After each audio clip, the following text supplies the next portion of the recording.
ان کے یوم وصال پہ بھی کوئی جلسہ کر لیا کرو، بڑے ہیں امام حسین سے، جدھر سارا زمانہ چلتا ہے ادھر چل پڑتے ہو۔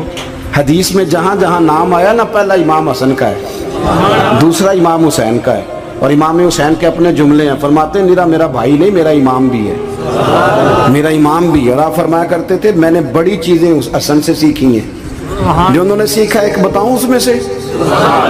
کچھ لوگ تھکے ہیں آپ میں سے، حالانکہ میں تو زیادہ سفر کر کے آیا ہوں، عرض کروں جو انہوں نے سیکھا ہے؟ سنو، امام حسین خود بتاتے ہیں، فرماتے ہیں کہ اب میرے بھائی نا امام حسن اپنی ایک بیوی کو طلاق دینا چاہتے تھے، اختلاف شدید ہو گیا، بات طلاق تک آ گئی، مجھے پتہ چلا تو میں پہنچا، میں نے کہا بھائی جان کیا اختلاف ہے بھابھی سے؟ سنا طلاق دینے لگے ہیں، فرمایا ہاں طلاق دے دوں گا۔ چلی گئی ہے میکے، فرمایا بتائیں غلطی کیا، کیوں دے رہے ہیں؟ تو امام حسن فرمانے لگے حسین آپ نے قرآن نہیں پڑھا؟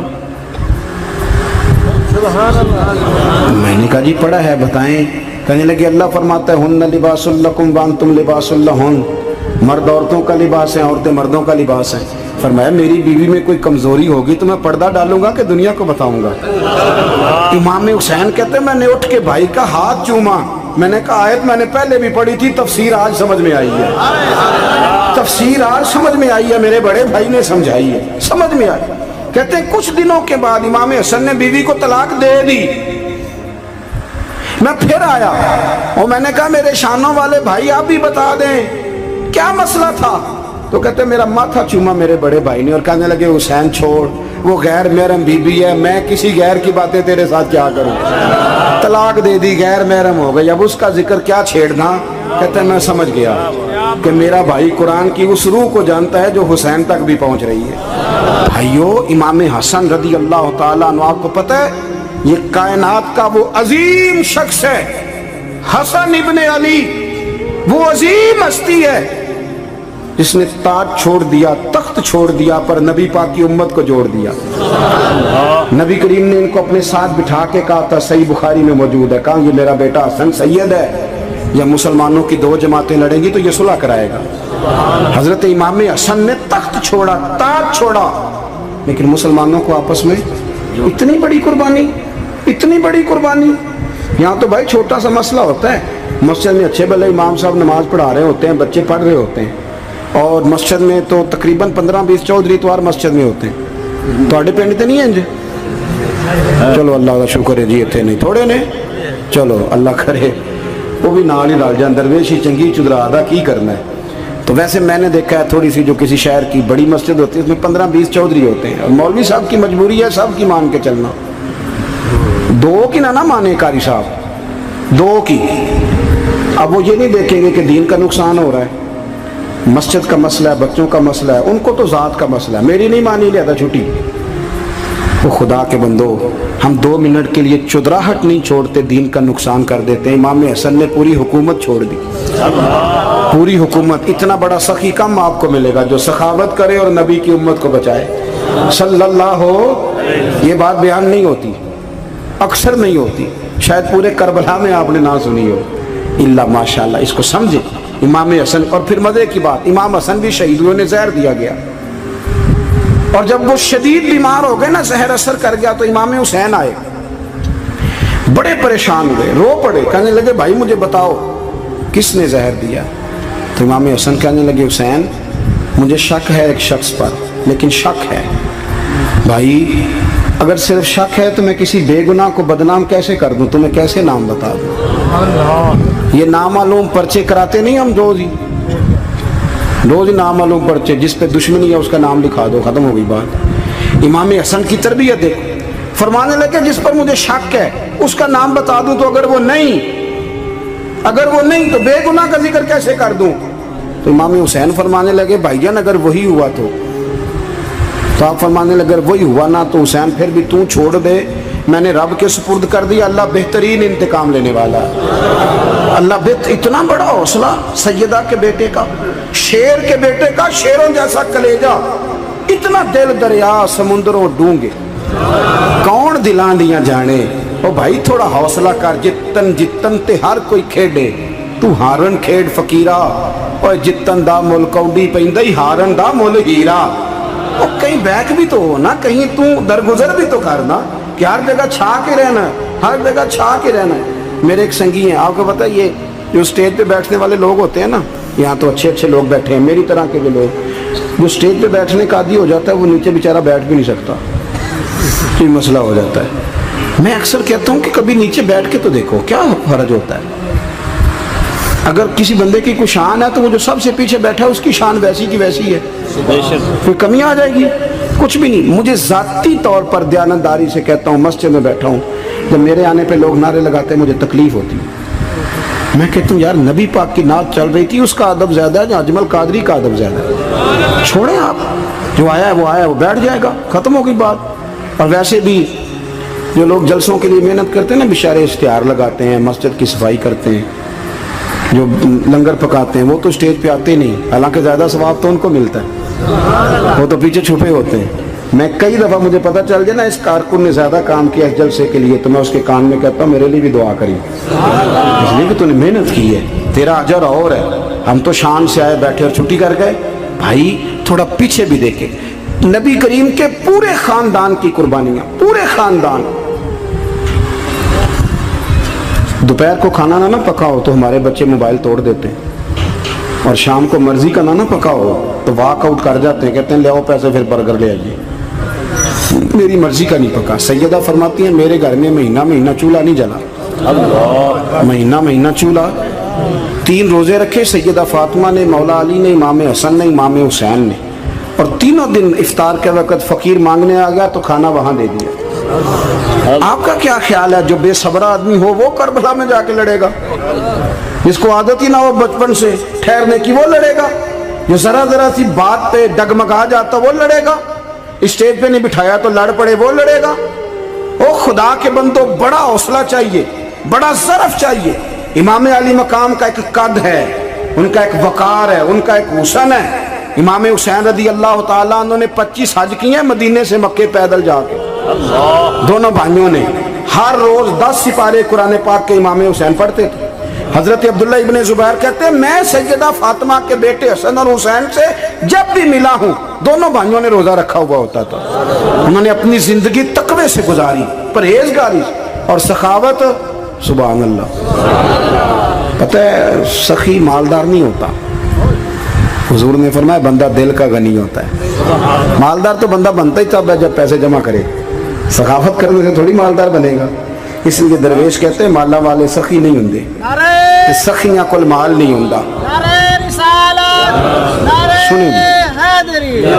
سنیں بہت بڑی سخاوت کی اپنی زندگی میں، ساری زندگی سخاوت میں گزار دی، ساری زندگی۔ امام حسن نے بھی، امام حسین نے، جو آیا دے دیا، جو آیا دے دیا۔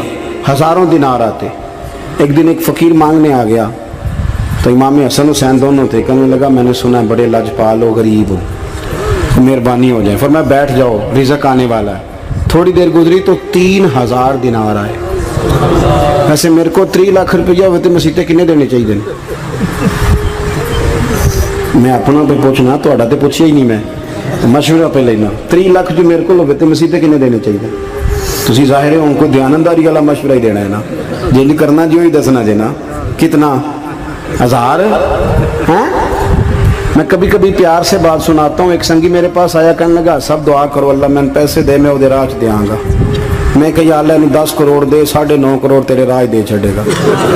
وہ بھی ہسی آئی ہے جی میں تسی ہسے ہو نا، آمین نہیں سوا کی، یا چپ کر گیا یا کورن لگ گیا۔ اور میں کہ کرما لیا آمین تے آگ، تینوں تے 50 لاکھ پھر بھی پیا بچدا سی، لیکن اسی دعاواں وچ بھی 9.5 کروڑ دین لئی تیار، ناراض نہ ہونا، دعاواں وچ بھی تیار نہیں، مزاج ہی نہیں، طبیعت ہی نہیں۔ سیدہ فاطمہ الزہرا کے پاس 40 اونٹ کھڑے تھے۔ ایک بی بی آئی، وہ کہنے لگی اماں جی یہ جو اونٹ کھڑے ہیں یہ میرے ہیں، اب بتائیں میں اللہ کے رستے میں دوں تو کتنے دوں؟ سیدہ فاطمہ کہنے لگی 1 بکری دے دے۔ وہ کہنے لگی حضور اگر آپ کے پاس 40 ہوتے تو آپ کتنے دیتی؟ سیدہ فرمانے لگی میں سارے کے سارے دے دیتی۔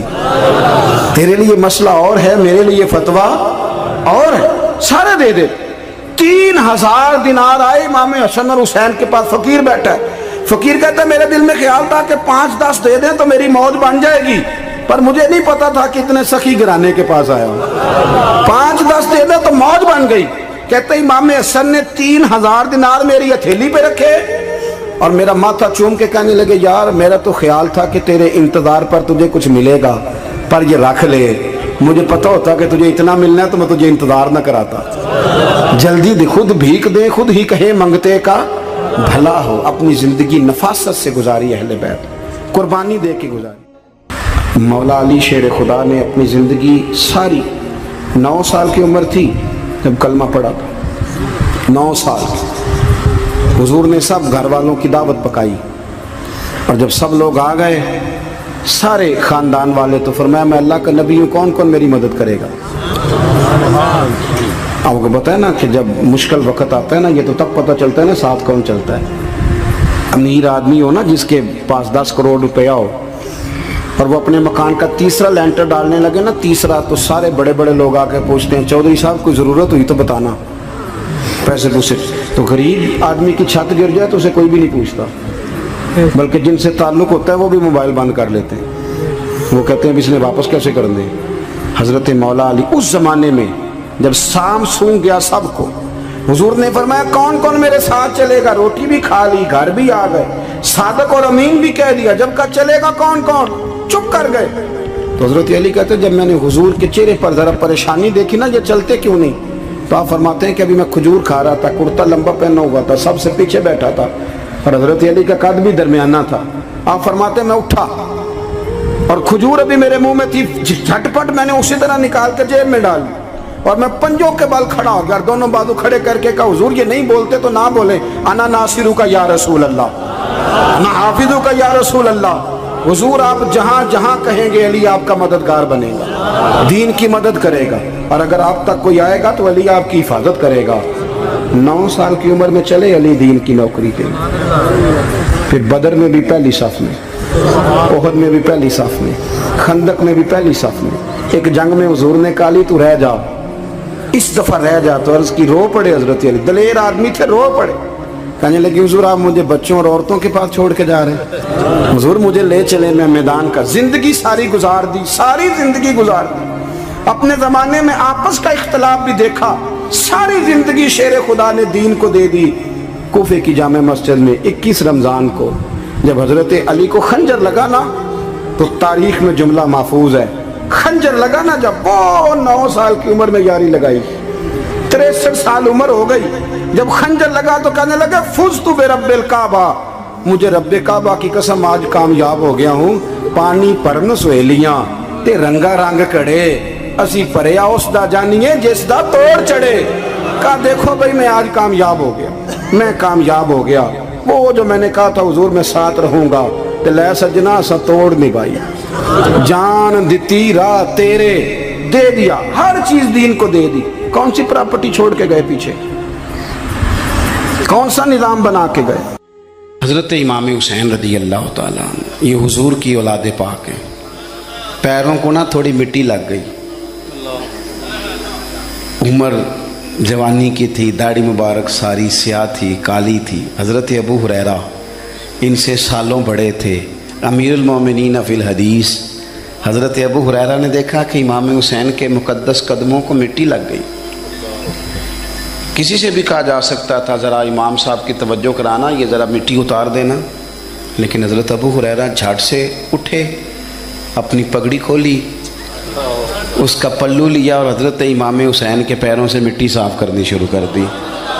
کیوں کہ اہل فضل ہی کسی کی فضیلت کو جان سکتا، عزت والا ہی کسی کو عزت دیتا ہے، جس کے پاس وقار ہو۔ او میرے سنگیوں، لوگوں کی باتوں میں نہ آنا، یہ تمہیں الجھا دیں گے، یہ تمہیں تفریق میں ڈال دیں گے، یہ انتشار برپا کریں گے۔ یہ وہ حسین جماعت ہے جو حضور کے سامنے بیٹھا کرتی تھی، ان سے پیار کرنا، ان سے محبت کرنا۔ آپ کبھی ترمذی کی ایک حدیث پڑھیں تو مر جانے کو جی کرتا ہے۔ حضور نے فرمایا تھا میرے صحابہ کے بارے میں اللہ سے ڈرنا، میرے بعد انہیں اپنی زبانوں کا نشانہ نہ بنانا۔ کاش کوئی ان جملوں کا درد سمجھ سکے۔ فرمایا رب سے ڈرنا، اور کریم فرمانے لگے جس نے ان سے محبت کی میری محبت کی وجہ سے محبت کی، اور جس نے ان سے عداوت رکھی میری وجہ سے رکھی۔ کبھی بھی کسی میں، اور جو حضور کی اولاد ہے، صحابہ کرام نے ایک جگہ کچھ نذرانہ جمع کیا اور جمع کر کے کہا کہ حضور کی بارگاہ میں پیش کرنا ہے۔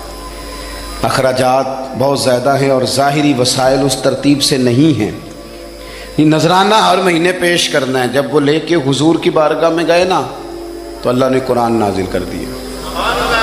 فرمایا محبوب ان سے کہہ دو لا اسألکم علیہ اجرا، میں تبلیغ دین پر تم سے کوئی اجر نہیں مانگتا. الا المودۃ فی القربى، بس میرے قریبیوں سے پیار کرتے رہنا، میرے قریبیوں سے محبت کرنا، پیار کرنا قریبیوں سے.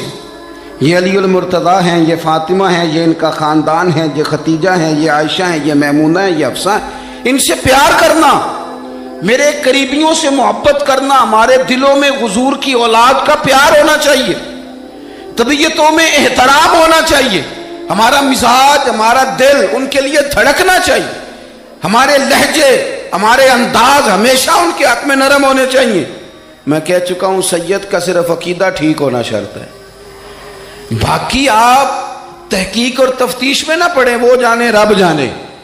آپ کوشش فرمائیں ہماری اولادیں، ہم خود اور اہل فضل کا ادب کبھی نہ چھوڑیں. دوسری بات آپ سے یہ عرض کرنی ہے، اس کو اچھی طرح سمجھ لیں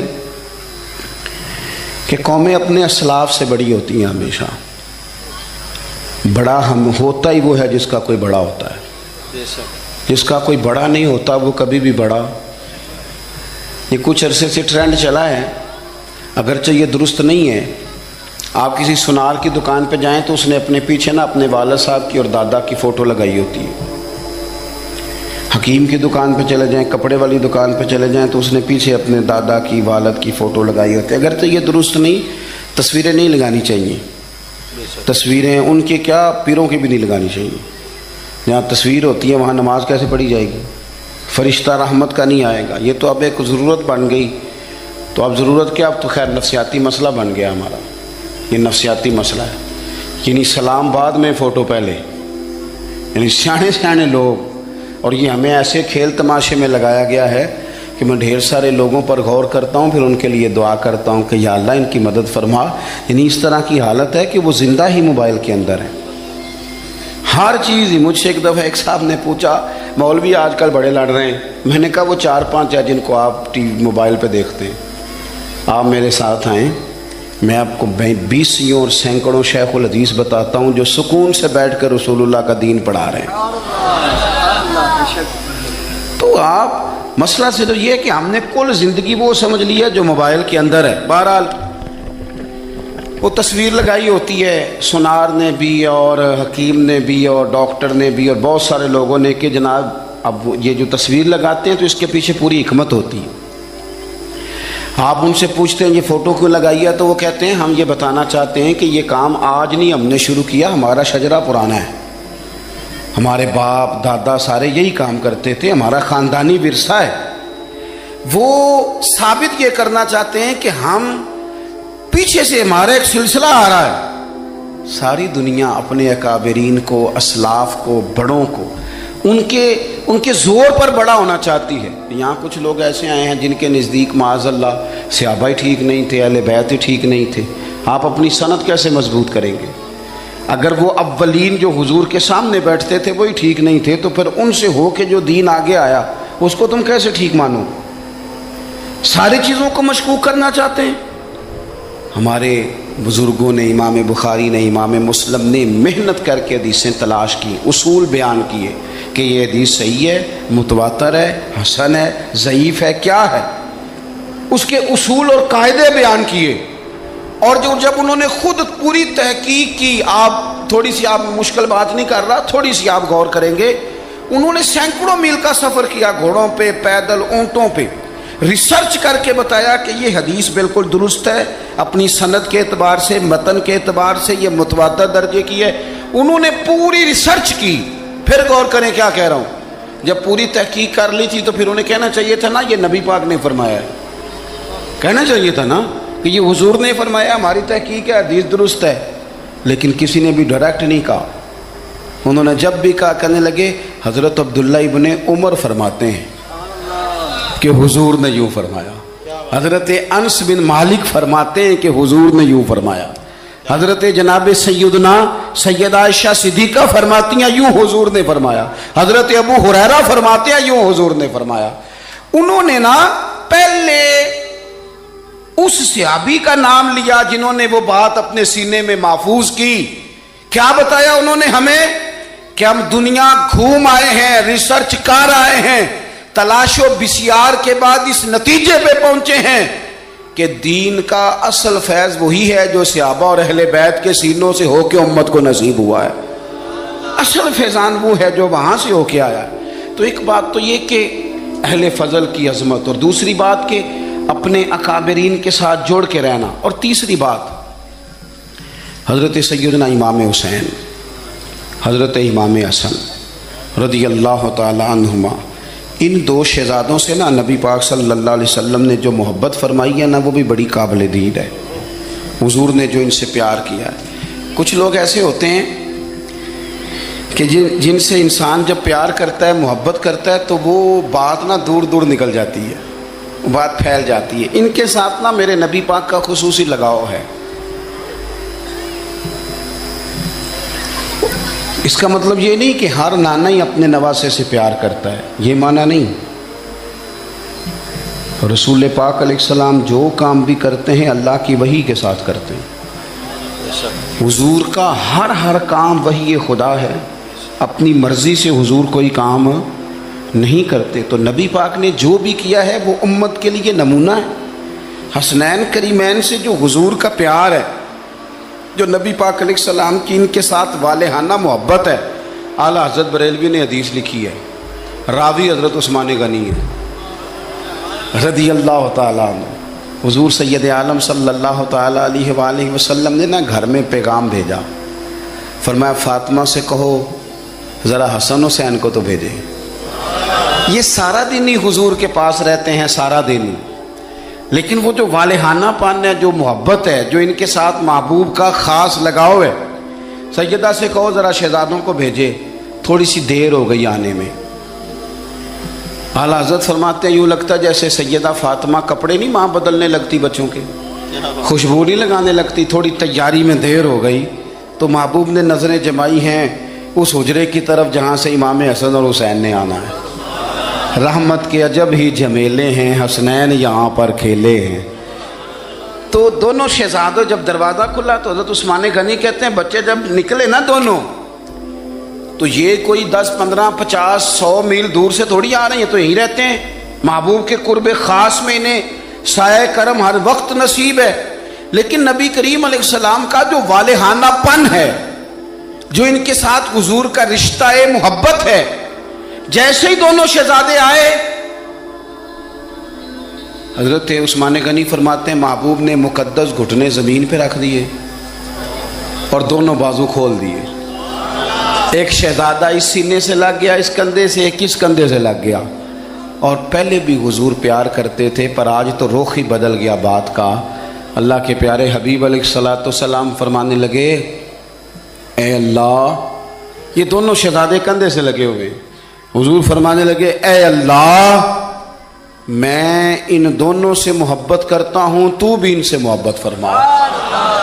اور کہا اے اللہ جو جو میرے حسن حسین سے محبت کرے تو ان سب سے محبت فرما, تو ان سب سے پیار کر جو میرے حسنین سے پیار کرے. اللہ کے پیارے محبوب علیہ السلام کی محبت جب حضور کو, بھائی جس چیز کی طرف محبوب نے ایک دفعہ دیکھا ہے نا, وہ غار ثور میں حضور ایک دفعہ گئے ہیں, 3 دن قیام کیا ایک دفعہ گئے, تو ہمارا تو کئی بار جانے کو دل کرتا ہے. جہاں حضور تھوڑی دیر قیام فرمائیں اس جگہ سے پیار ہو جاتا ہے. اور جن شہزادوں سے حضور اس والہانہ انداز میں پیار کریں, ان کی محبت, ان کا پیار ہمارے دلوں میں ہونا چاہیے. اور کچھ نہ ہمارے جذبات ہونے چاہیے, کچھ ہمارے جذبات میں والہانہ پن ہونا چاہیے ان شہزادوں کے لیے. آج کل نا ہمارے ہاں دور ہے تقریروں کا, پوسٹیں لگانے کا, اپنی اپنی اور ویسے بھی جو جو ہم لکھ رہے ہوتے ہیں, جو بول رہے ہوتے ہیں, وہ اپنے لیے نہیں ہوتا الا ماشاءاللہ, وہ تو سامنے والے کے لیے ہوتا ہے. وہ تو حضرت مجدد الفسانی رحمۃ اللہ علیہ کے حالات پہ ایک سیرت نگار نے لکھا ہے کہ آپ نے ایک شخص کو نا اپنے سلسلہ نقشبندیہ میں اجازت دی کہ اب آپ بھی آگے اللہ اللہ بتائیں, تربیت کریں, یہی طریقہ ہوتا تھا. تو ان کو خلافت دے دی. اب وہ سلسلہ طریقت میں آگے اشاعت سلسلہ کا کام کریں گے. کچھ عرصے کے بعد وہ خلیفہ صاحب نے حضرت شیخ کو خط لکھا تو کہنے لگے حضور آپ نے فقیر کو اجازت دی تھی، اب میں تقریر بھی کرتا ہوں، تدریس بھی کرتا ہوں، تصنیف بھی کرتا ہوں. تو حضرت فرمانے لگے آپ بہت اچھے کام کر رہے ہیں، رب آپ کو برکت دے، پر یہ سارا کچھ تو آپ لوگوں کی اصلاح کے لیے کر رہے ہیں، کچھ اپنے لیے بھی کرتے ہیں. رات کو تہجد میں اٹھ جاتے ہیں، کچھ اللہ کے حضور رونا نصیب ہو جاتا ہے، کچھ آپ کو درود و سلام کی کیفیات نصیب ہوتی ہیں. یہ تو جو کچھ ہے الحمدللہ بہت اچھا ہے، قابل تعریف ہے، پر یہ تو آپ خدمت دین کا کام کر رہے ہیں نا لوگوں کی. آپ اپنے لیے کیا کر رہے ہیں؟ یہ بھی تو مقام غور ہے. بہت ساری چیزیں آج ایسی ہیں جو تقریروں میں تحریروں میں، لیکن ہمارے پرانے بزرگ جو تھے ان کا رنگ اور تھا. عباس، حضرت عبداللہ بن زبیر اور امام حسین رضی اللہ تعالیٰ عنہ، یہ وصیت فرمائی جناب امیر معاویہ. حضرت امام حسین کی وہ شخصیت تھی کہ مشکات میں حدیث ہے، نبی پاک صلی اللہ تعالیٰ علیہ وسلم کی چچی جناب ام فضل صبح صبح گھبرائی حضور کی بارگاہ میں آئیں، عرض کی یا رسول اللہ صلی اللہ علیہ وسلم آج میں نے عجیب خواب دیکھا ہے، میں ڈر گئی ہوں. حضور نے فرمایا چچی کیا دیکھا؟ عرض کی حضور میں نے دیکھا ہے کہ آپ کے وجود کا گوشت کا ایک ٹکڑا کٹ کے میری جھولی میں آ گیا ہے. حضور یہ کیا ہے؟ تو محبوب خواب سن کے مسکرائے، فرمایا چچی یہ پریشانی والا خواب نہیں، یہ تو خوشی والا خواب ہے. اللہ فاطمہ کو بیٹا عطا کرے گا اور وہ تیری گود میں کھیلا کرے گا. چونکہ وہ میرے وجود کا ٹکڑا ہوگا لہذا خواب تجھے یہ آئی ہے. تو امام حسین پیدا ہوئے، امام حسن کی عمر ابھی 11 مہینے تھی. تو نبی پاک نے امام حسین کو جناب ام فضل اپنی چچی کی گود میں دے دیا کہ فاطمہ کے لیے دونوں بچے سنبھالنا مشکل ہوگا. وہ خواب اس طرح پوری ہوئی. امام حسین سے حضور نے بڑا پیار کیا، بڑی محبت فرمائی نبی پاک سے. کچھ حدیثیں میں نے جمعے میں عرض کی تھیں.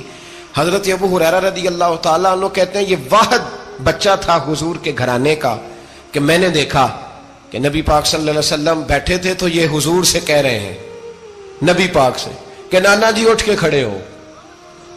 کہتے ہیں حضور کھڑے ہو گئے تو کہنے لگے میں نے آپ کے برابر جانا ہے. بچے جو مرضی ضد کر لیتے ہیں نا. قد چھوٹا تھا، عمر 7.5 سال تھی. کہنے لگے نانا میں نے برابر جانا ہے. تو نبی پاک صلی اللہ علیہ وسلم نے ہاتھ پکڑ لیے، فرمایا چل پھر ہو جا برابر. تو حضرت ابو ہریرہ کہتے ہیں انہوں نے حضور نے ہاتھ پکڑے، اوپر کھینچا تو امام حسین نے پہلے اپنے پیر حضور کے گھٹنوں پہ رکھے، پھر نبی پاک کے سینے پہ رکھے، اور جب ان کا قد سر تھوڑا سا حضور سے اونچا ہو گیا تو محبوب فرمانے لگے چل بس کر، تو نے تو کہا تھا آپ کے برابر ہونا ہے، تو اوپر نکل گیا ہے، چل بس کر. فرماتے پھر امام حسین نے زبان باہر نکالی تو محبوب ان کی زبان چوسنے لگے، پھر ساتھ لٹا لیا اور انہیں سونگھنے لگے.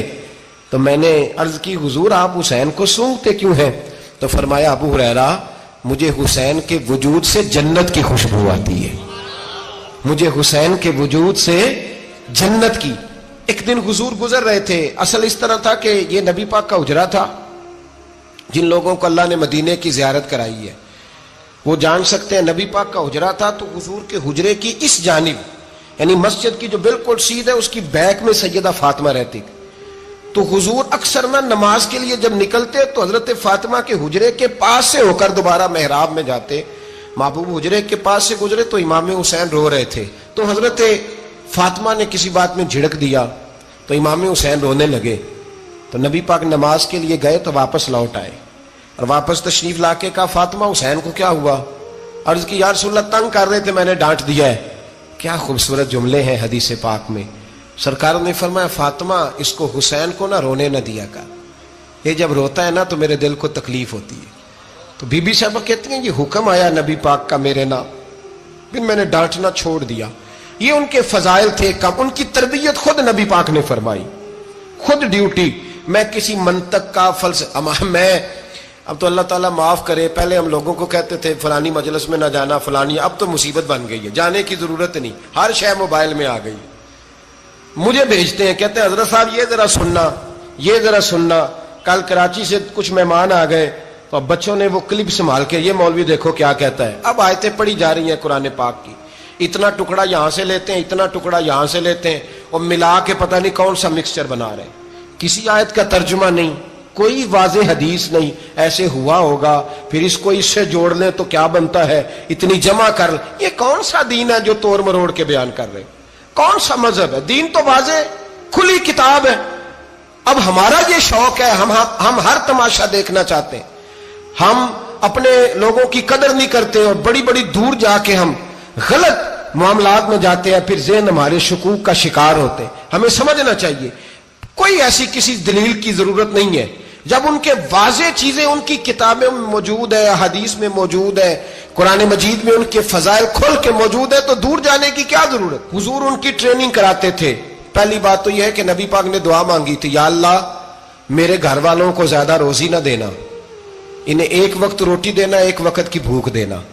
یہ جو 10 دن کربلا میں انہیں ٹینشن نہیں نہ ہوئی، انہیں عادت تھی فاقہ کرنے کی، انہیں 3 دن وصلی روزے رکھنے کی عادت تھی، پہلی بات۔ دوسرا یہ کہ جہاد کی تربیت حضور خود کراتے تھے۔ حضرت فاطمہ زہرا کہتی میں پردے کے پیچھے دیکھ رہی تھی، نبی پاک نے امام حسن اور حسین سے فرمایا چلو میرے سامنے کشتی لڑو، تو دونوں حضرات آپس میں جب کشتی لڑنے لگے تو نبی پاک نا امام حسن کو کہتے ہیں حسن حسین کو ٹانگوں سے پکڑو، حسن حسین کو پیچھے سے پکڑو۔ جب نبی پاک بار بار امام حسن کو بتا رہے تھے تو سیدہ پیچھے سے بول پڑی، کہنے لگی یا رسول اللہ آپ چھوٹے کو بتائے، آپ بڑے کو بتا رہے، بڑا تو پہلے 11 مہینے بڑا ہے، تو آپ چھوٹے کو بتائے بڑے کو بتا رہے۔ تو فرمایا فاطمہ تو چپ کرنا، جو میں دیکھ رہا ہوں تو نہیں نہ دیکھ رہی، ایک کو میں بتا رہا ہوں دوسرے کو جبریل امین بتا رہے ہیں۔ تو یہ حضور نے اپنے سامنے ان کی تربیت کی، ٹریننگ۔ ہوا یہ کہ یزید جب امیر بنا نا، 2-3 چیزیں ہوتی ہیں جب کسی بندے کو قابو کرنا ہوتا ہے، 2-3-4-5 چیزیں ایسی ہوتی ہیں جس سے بندہ قابو آتا ہے۔ تو اس نے بھی فوری طور پہ یزید نے دیکھا میرے لیے مسئلہ کیا بن سکتا ہے۔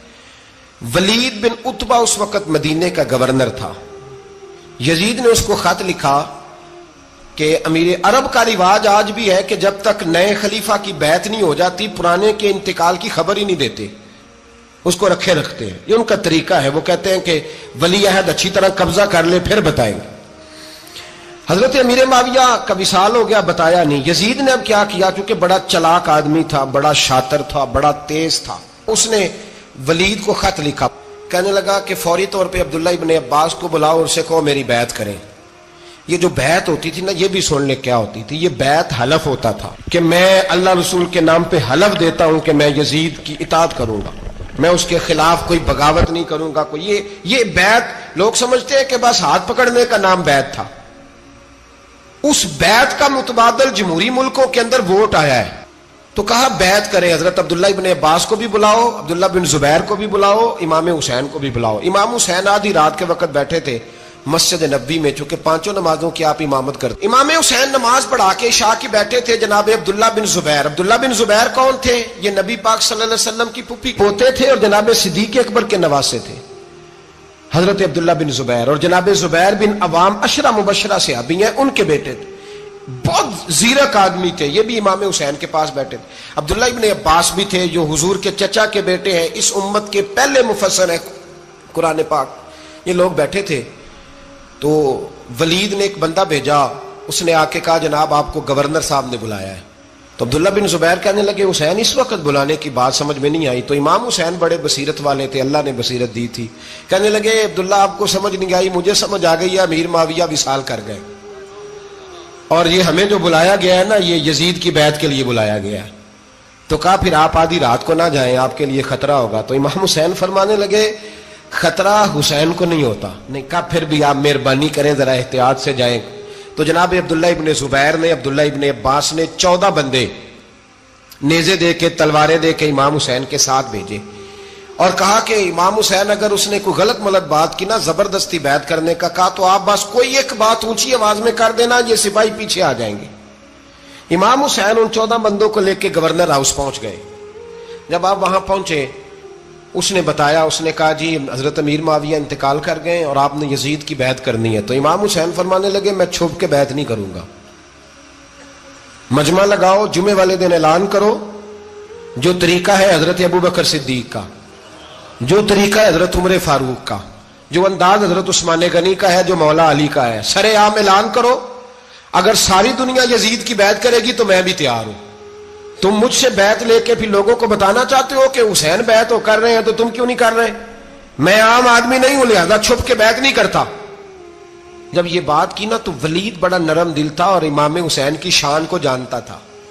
وہ جانتا تھا یہ نبی پاک کا خاندان ہے. اس نے کہا جی مجھے تو حکم تھا